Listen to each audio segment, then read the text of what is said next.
0x80070306, 0x800f081f/0x800f0983. These errors usually mean corrupted update files, missing .NET SSU, or system image corruption. Here's a step-by-step advanced fix guide. Fix update KB5065789 not installing on Windows 11. Error 0x8700306, 0x800f081f/0x80f0983. Or 1. Run Windows Update Troubleshooter. 1. Press WinSci, Settings, System, Other Troubleshooters. 2. Run Windows Update Troubleshooter. 3. Restart PC. 2. Reset Windows Update Components. 1. Open Command Prompt Admin. 2. Run these commands one by one. You can see the code in our conversation history.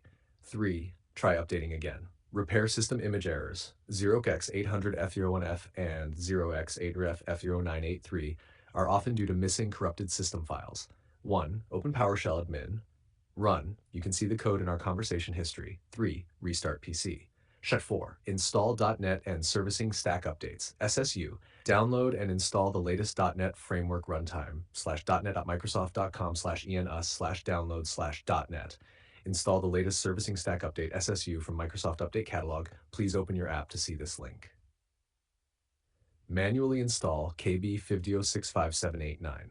If Windows Update keeps failing, 1. Visit the Microsoft Update Catalog. Please open your app to see this link. 2. Search for KB5065789. 3. Download the correct version x64 ARM64. 4. Run the .msu installer manually. Tab 6. Perform an in-place upgrade, last resort. If nothing works, 1. Download the latest Windows 11 ISO from Microsoft. Please open your app to see this link. 2. Mount the ISO, run setup.exe.